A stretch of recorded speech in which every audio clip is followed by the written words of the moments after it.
Oh, good. That's nice. All right, let's get some of the people in the mix. If you want to call in about Dallas, obviously, top of mind, absolutely no problem with it. And I brought up the Brad Aumus thing because last night was one of those moments where you just go, Jesus, will you make the right move, please? Please. You know, I've had a rough day. We all have. You know, we had a heavy day at work. Is it wrong? I want to come home and just watch the manager make the right moves. Then he got me all excited by using Shane Green in the right spot. I'm going, look at this. We're getting a little somewhere. And then here we go. Game on the line, bottom 8. Bottom 8 is bottom 9. And it's the same deal. You lose the lead in the bottom 8, you're losing. You lose the game like 95% of the time. It's just, he gets. And what was the more dangerous situation?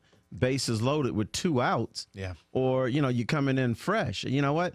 I want that 3rd out. And you know what? Now take my chances with whomever in the 9th inning or your closer going for the 4 out. Let's face it, with Pelfrey pitching tonight, you wouldn't need K-Rod anyways.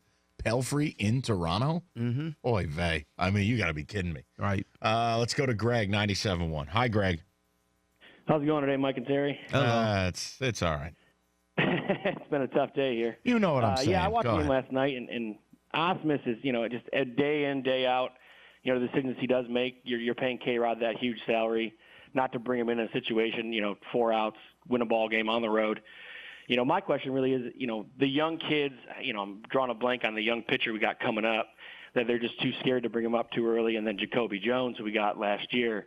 When is it bring up the youngsters and see if we can make a run, or just fire Aumus and see, if there's another manager out there that could take this, expiring roster and try to cure it into a younger roster. I don't see Aumus losing his job because he's the chosen one of the organization. We've been down that road, and Terry and I told you we weren't going to do a million shows like that this year. As far as the roster itself, if they fall out of it, that's when you make that movement. If you've got young guys that you're comfortable with, that's when you bring them up. I mean, I don't think there's half measures. I know Jamie wrote a piece in the Freep the other day, and I don't think it's right or wrong. It's just I disagree with it. It's that if you get to the deadline and you're out of it, you got to sell, and you got to move some people. And there's no other way because you retooled and failed again. Well, the only option you'd have is to retool and probably fail again. But what else are you going to do? You have nothing to buy. Your payroll's sky high, and you don't really have any farm hands. I mean, Machado, the young pitcher, and then, you're not trading Norris. You're not trading Fulmer. Who else? Nobody wants Stephen Moya. Stephen Moya is the Tin Man. I mean, I heard Doug and Scott talk about it. No, I heard Doug and Scott talk about it the other day. I was stunned. But, I mean, I think it was Doug. He goes, look, we'll send Stephen Moya out to the A's for Sonny Gray. I'm going, for what? What are you kidding? I mean, the guy looks like the Tin Man in the outfield. Sonny Gray's having a bad year. He's still Sonny Gray. I mean, what are we talking about? Nobody wants him. Who the hell wants Stephen Moya? That big contract we gave Upton, now at the $25 million man, that's not really a contract I don't think anybody's going to take on with, his sputtering. No, and I'll tell you another thing. It's a contract he won't opt out of. The best thing you wanted was for him to come here and be the best player in baseball, essentially, and opt out after 2. He ain't opting out of that. You kidding me? He's been a tire fire this year. He's been terrible. Yeah, but all that is fine. I think the opportunity was blown. Leland's last year, where you knew he wasn't coming back. You know what, Jim? Let's cut you off a year early because you don't want to come back. And they had the opportunity to get Terry Francona. Once they allowed that to go by, I think that really hurt the franchise because, we may not be in love with this team, but I think if you had right leadership that the team really believed in, they'd be a lot closer to Cleveland than they are now. I don't disagree. I mean, hell, man. But you know what my problem is? We create these heroes and managers, right? If you don't have the horses, you don't win. I think there are plenty of guys who can make the right move.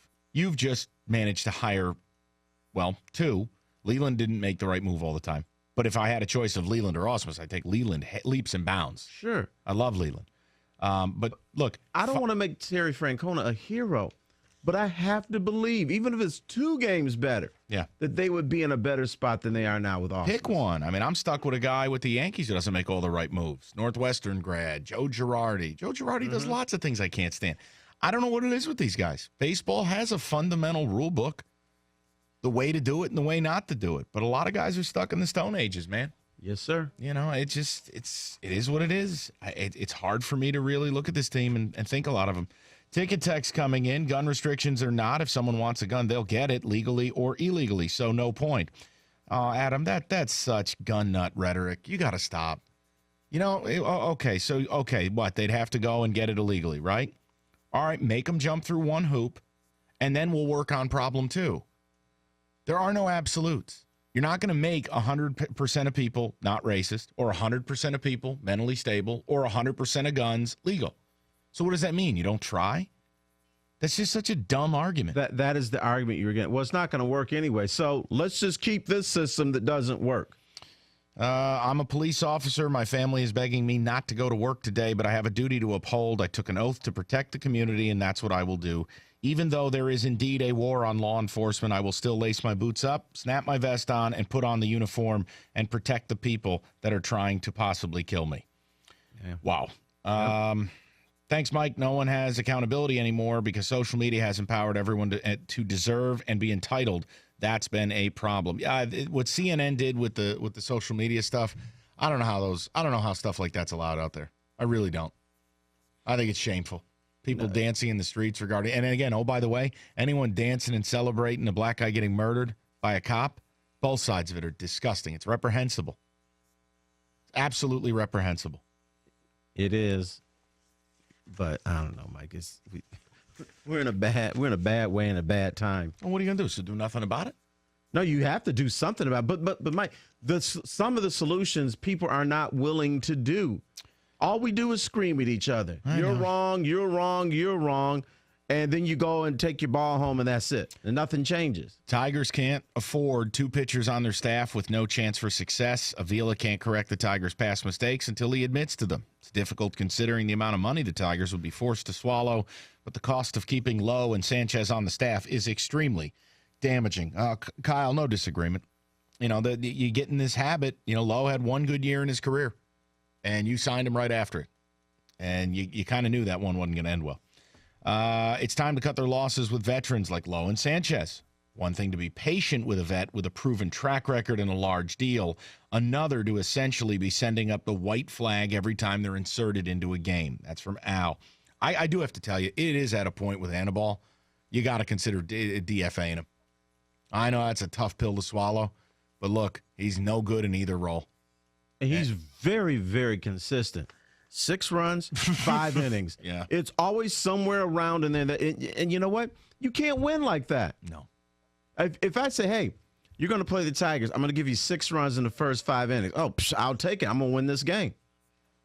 248-539-9797. Get more of your calls on whether it's the Tigers or if you want to talk about what really gripped the nation last night and all day today with the murdering of cops in Dallas last night. Feel free. 97.1.